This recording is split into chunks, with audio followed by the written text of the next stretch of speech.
Hello everyone, स्वागत है फिर से एक नई वीडियो में। हाँ तो दोस्तों, फाइनली बिहार होम गार्ड का जो नोटिफिकेशन है वो आ गया है। इसका जो फॉर्म का अप्लाई डेट है कब से है और कब इसका अंत डेट है, और इसमें क्या क्वालिफिकेशन चाहिए और इसमें एज लिमिट क्या है, इसका परीक्षा का प्रक्रिया क्या है, सारा चीज नोटिफिकेशन में आपको देखने को मिलेंगे। तो वीडियो में लास्ट तक बने रहिएगा, वीडियो को बिल्कुल भी स्किप मत कीजिएगा और पूरा देखिएगा कि कैसे कैसे इसका क्या क्या करना है। तो दोस्तों, आप सभी से रिक्वेस्ट है कि अभी तक अपने चैनल को सब्सक्राइब नहीं किया है तो चैनल को सब्सक्राइब करके बेल आइकन प्रेस कर ले, जिससे कि जब भी कोई वीडियो आए तो सबसे पहले आप तक पहुंच जाए। और अगर आप व्हाट्सएप चैनल के माध्यम से जुड़ना चाहते हैं तो स्क्रीन पे क्यूआर कोड दिख रहा होगा, वहां से स्कैन करके ज्वाइन कर सकते हैं, या फिर वीडियो का डिस्क्रिप्शन बॉक्स है वहां से आप पे क्लिक करके ज्वाइन हो सकते हैं। वेबसाइट पे जाने के लिए हम कैसे जाएंगे, वीडियो के डिस्क्रिप्शन बॉक्स में आपको लिंक मिल जाएगा और यहाँ पे देख सकते हैं, आप यहाँ पे पढ़ भी सकते हैं onbhg.bihar.government.in। इस वेबसाइट पे आ जाना है और यहाँ पे देखिए बिहार होम गार्ड रिक्वायरमेंट जो है यहाँ पे, और यहाँ पे देखिए आपको एडवर्टाइजमेंट है, यहाँ पे क्लिक करके और करेंगे, पढ़ेंगे इसको कैसे है। तो देखिए नोटिफिकेशन रहा कुछ इस तरह से। और देखिए यह है बिहार के विभिन्न जिलों के लिए बिहार गृह रक्षा वाहिनी की स्वयंसेवी गृह रक्षकों के 15,000 रिक्त पदों का नामांकन हेतु आवेदन पत्र आमंत्रित किए जाते हैं। देखिए कौन कौन जिला में कितना कितना वैकेंसी है महिला और पुरुष के लिए, ऊपर वाला जो है पुरुष के लिए है और नीचे वाला महिला के लिए है, देख सकते हैं। यहाँ पे देखिए कि जिला वाइज दिया हुआ है। और देखिए यहाँ लिखिए महिला के लिए 36 आरक्षित रिक्तियों की कुल संख्या रिक्तियों के अंतर्गत है। देख रहे हैं टोटल में ये महिला का सीट नीचे है। उसके बाद देखिए नोट में यहाँ पे पढ़ेंगे, अरवल जिला एवं पुलिस जिला नवगछिया तथा बगहा में रिक्त सूची सीन है। यानी कि यहाँ पे जो है आपको कोई भी पद नहीं है। अरवल जिला एवं पुलिस जिला नवगछिया तथा बगहा में यहाँ पे शून्य है। देखिए गृह रक्षकों की स्वच्छ नामांकन जिला स्तरीय मेगा सूची के अनुसार जिलावार किया जाएगा तथा बिहार आरक्षण नीति के तहत अनुसूचित जाति, अनुसूचित जनजाति, पिछड़ा वर्ग, अत्यंत पिछड़ा वर्ग, पिछड़े वर्ग की महिला, ये सब जो है दिया हुआ। उसके बाद देखिए स्वच्छ नामांकन हेतु अहर्ता यानी क्या क्वालिफिकेशन होनी चाहिए। तो देखिए पहला जो है अभ्यर्थी बिहार के अस्थायी निवासी होंगे, और दूसरा है उम्र, जो आपका एज है 1/1/2025 तक सभी वर्गों के पुरुष, महिला एवं थर्ड जेंडर अभ्यर्थी के लिए न्यूनतम योग्यता 19 वर्ष एवं अधिकतम उम्र 40 वर्ष होना चाहिए। यानी 1/1/2025 जो ये है वहां तक आपका एज 19 वर्ष और अधिकतम जो है 40 वर्ष होना चाहिए। उसके बाद देखिए शारीरिक योग्यता, अब तीसरा पढ़ेंगे यहाँ पे। तीसरा देखिए दिनांक 1/1/2025 तक अभ्यर्थी को उच्च माध्यमिक, इंटरमीडिएट अथवा राज्य सरकार द्वारा मान्यता प्राप्त समकक्ष परीक्षा उत्तीर्ण होना चाहिए। यानी कि जो 1/1/2000 पहले से आपका 12th पास होना चाहिए। इस बार अगर 12th पास किए हैं तो आप नहीं भर पाइएगा। उसके बाद शारीरिक योग्यता में देखिए अभ्यर्थी को शारीरिक रूप से कठिन मैदानी कार्य के लिए सक्षम होना चाहिए। यानी कि दिव्यांग नहीं होना चाहिए, पूरा शरीर में तंदुरुस्त होना चाहिए, तभी आप इस फॉर्म को भर पाएंगे। शारीरिक मापदंड क्या, हाइट क्या चाहिए, सभी वर्गों के पुरुष अभ्यर्थियों जिसमें पूर्णिया एवं कोसी मंडल के जिलों को छोड़ करके न्यूनतम उम्र 5 फीट 4 इंच यानी 162.56 सेंटीमीटर होना चाहिए। और पूर्णिया एवं कोसी परमंडल के जिलों जैसे पूर्णिया, अररिया, किशनगंज, कटिहार, सहरसा, सुपौल एवं मधेपुरा जिला के पुरुष अभ्यर्थियों के लिए न्यूनतम जो हाइट है 5 फीट 2 इंच यानी 157.5 सेंटीमीटर होना चाहिए। और सभी वर्गों के महिला अभ्यर्थी के लिए न्यूनतम ऊंचाई जो है 153 सेंटीमीटर होना चाहिए। यानी कि अगर आप गर्ल्स हैं तो आपका हाइट जो है 153 सेंटीमीटर है, तो इसमें आप फॉर्म भर सकते हैं। उसके बाद देखिए सीना की बात की गई है, तो सभी वर्गों के पुरुष अभ्यर्थी जिसमें पूर्णिया एवं कोसी मंडल के जिलों के पुरुष अभ्यर्थी को छोड़कर सीना बिना फुलाए 31 इंच जो कि 79 सेंटीमीटर होना चाहिए। और पूर्णिया एवं कोसी प्रमंडल के जिला पूर्णिया, अररिया, किशनगंज, कटिहार, सहरसा, सुपौल और मधेपुरा जिला के पुरुष अभ्यर्थियों के लिए बिना फुलाए सीना 30 इंच यानी कि 76 सेंटीमीटर होना चाहिए। और महिला के लिए कोई मापी इसका नहीं होगा। ठीक है। और चरित्र देखिए, चरित्र अभ्यर्थी का नैतिक चरित्र स्वच्छ होना चाहिए, यानी आप पे कोई तरह का केस या फिर कुछ ऐसा नहीं होना चाहिए। ठीक है। उसके बाद देखिए इसका जो ऑनलाइन की प्रक्रिया, इसका जो फॉर्म भरने की प्रक्रिया है, देखिए गृह रक्षकों के पद एवं नामांकन हेतु ऑनलाइन आवेदन पत्र प्राप्त किए जाएंगे। ऑनलाइन आवेदन पत्र भरने के लिए वेबसाइट जो आपको बताए वो ही है। पर दिनांक 27 तारीख यानी कल से 16/4/2025 के मध्य रात्रि तक खुला रहेगा। इसका जो डेट रहने वाला है 27 मार्च से लेकर के 16 अप्रैल तक ही रहने वाला है। उसके बाद आवेदन शुल्क की बात की जाए तो गैर आरक्षित, आर्थिक रूप से कमजोर, पिछड़ा वर्ग और अत्यंत पिछड़ा वर्ग यानी कि जनरल, ईडब्ल्यूएस, बीसी, ईबीसी सबके लिए फॉर्म की जो राशि है यानी कि फॉर्म फी जो है वो 200 रुपये रहने वाली है, और एससी, एसटी और गर्ल्स के लिए 100 रुपये रहने वाले हैं।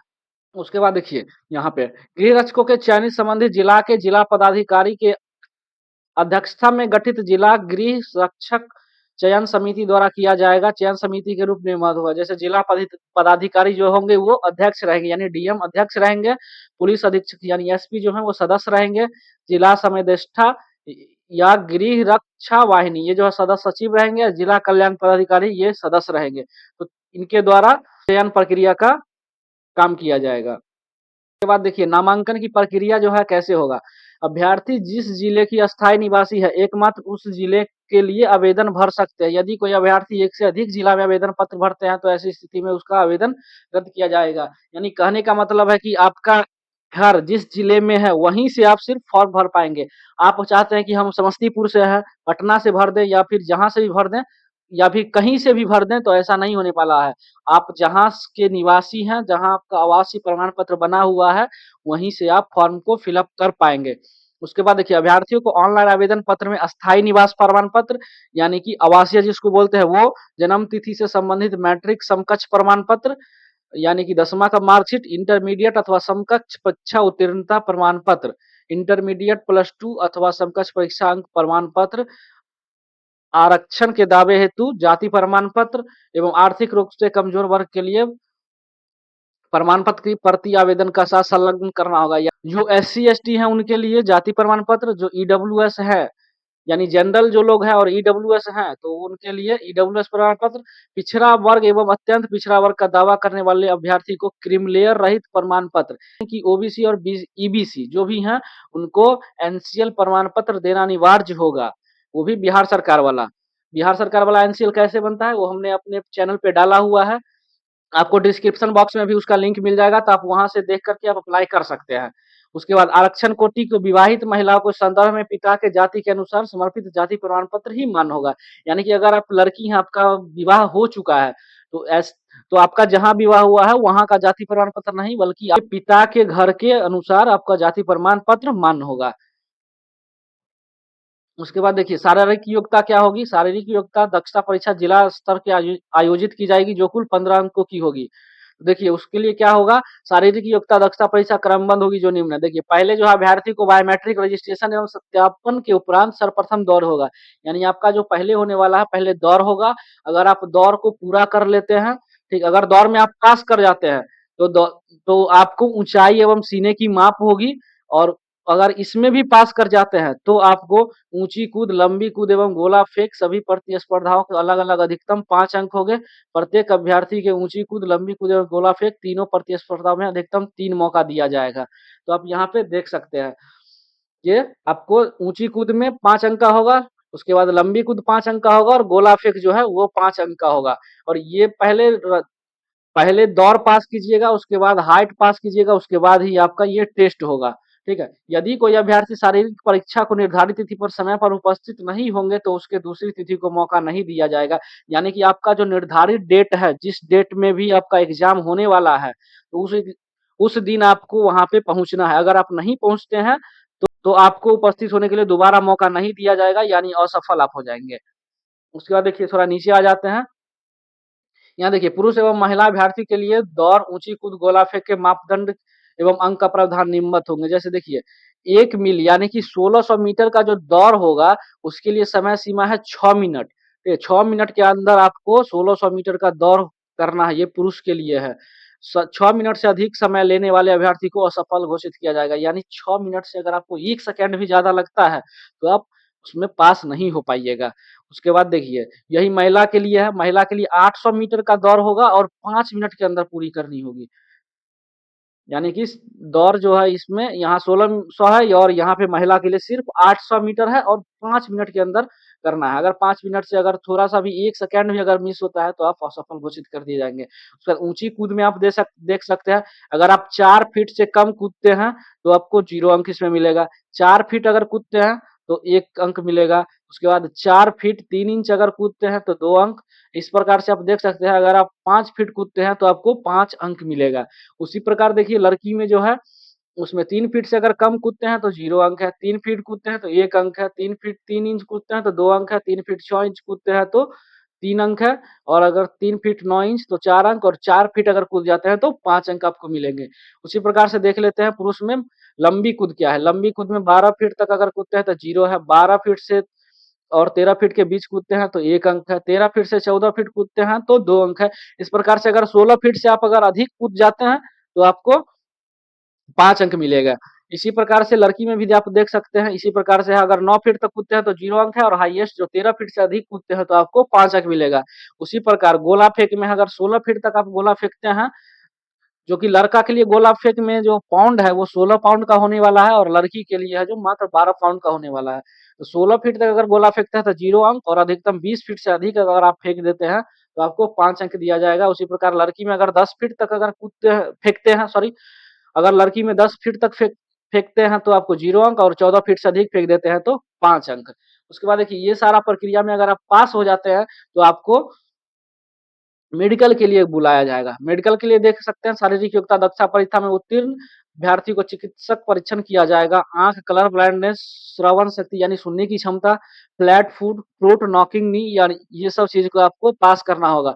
पास करने के बाद देखिए मेगा सूची जारी किया जाएगा। प्रत्येक जिले में गृह रक्षकों के पद के नामांकन हेतु शारीरिक दक्षता परीक्षा के तीनों प्रतिस्पर्धा यानी कि ऊंची कूद, लंबी कूद तथा गोला फेंक अभ्यर्थियों के द्वारा समेकित कुल अंक के आधार पर इसके आधार पर आपको मेगा सूची का तैयारी किया जाएगा, जिसमें सभी अभ्यर्थी को कोटि का उल्लेख रहेगा। प्रत्येक जिले में रिक्त के विरुद्ध 1.5 गुना यानी कि 15,000 टोटल पोस्ट है तो आपको 1.5 गुना यानी 22,500 का सूची निकाला जाएगा। उसके बाद देखिए मेगा सूची तैयार करने हेतु प्रावधान का पालन किया जाएगा, जैसे शारीरिक योग्यता दक्षता परीक्षा में 2 या 2 से अधिक अभ्यर्थियों का असमान अंक प्राप्त करने की दशा में अधिक उम्र वाले अभ्यर्थियों का स्थान मेगा सूची में उच्चतर रखा जाएगा। यानी अगर आप 2 विद्यार्थी का अगर एक जैसा नंबर आता है तो जिसका एज ज्यादा होगा उनको सिलेक्ट किया जाएगा, जिसका एज कम होगा उनको हटा दिया जाएगा। तो इस प्रकार आप देख सकते हैं ऐसा किया गया है। उसके बाद देखिए नीचे आप आएँगे और देखेंगे अभ्यर्थी का चरित्र प्रमाण पत्र सत्यापन एवं पहचान। तो देखिए नामांकन के पूर्व सभी चयनित अभ्यर्थियों को पुलिस चरित्र प्रमाण पत्र कराया जाएगा। प्रतिकूल आवेदन प्राप्त होने अथवा अभ्यर्थी द्वारा तथ्यों को छुपाने जाने की स्थिति में संबंधित अभ्यर्थी नामांकन के लिए आरोप घोषित किए जाएंगे। यदि अभ्यर्थी के विरुद्ध न्यायालय में आपराधिक मामला लंबित होने अथवा न्यायालय द्वारा दोष सिद्ध हो घोषित करने पर राज्य सरकार के प्रचलित नियमों के आलोक में उन्हें नामांकन के लिए अयोग्य घोषित किया जाएगा तथा उसके विरुद्ध विधि सम्मत कार्रवाई की जाएगी। यानी आपको इसमें जो है करैक्टर सर्टिफिकेट बनवा के देना ज़रूरी है, ठीक है? तो आप करैक्टर सर्टिफिकेट भी बनवा लेंगे। उसके बाद देखिए यहाँ आप ऑनलाइन आवेदन पत्र भरने के लिए आवश्यक निर्देश। ऑनलाइन आवेदन पत्र भरने के लिए वेबसाइट पे आवश्यक दिशा निर्देश उपलब्ध है। अभ्यर्थियों को सलाह दी जाती है कि आवेदन पत्र भरने से पूर्व सभी दिशा निर्देशों को भली-भांति अध्ययन यानी कि जो है सारा चीज़ पढ़ के, समझ के तब आप इसका फॉर्म भरेंगे। आप इसको अच्छे से पढ़ लीजिएगा। तो इसका हम लिंक वीडियो के डिस्क्रिप्शन बॉक्स में दे देंगे, तो आप वहाँ से जाकर के डायरेक्ट डाउनलोड करके आप देख सकते हैं। नेक्स्ट वीडियो में हम आपको बताएँगे कि इसका फॉर्म कैसे भराएगा, इसमें फ़ोटो सिग्नेचर कैसे अपलोड होगा, इसका शुरू से लेकर के अंत तक आपको बताने वाले हैं। तो अभी तक आपने चैनल को सब्सक्राइब नहीं किया तो चैनल को सब्सक्राइब करके बेल आइकन प्रेस कर ले, जैसे कि जब भी कोई वीडियो आए तो सबसे पहले आप तक पहुँच जाए। हाँ, तो दोस्तों मिलते हैं किसी दूसरे वीडियो में, तब तक के लिए जय हिंद, वंदे मातरम।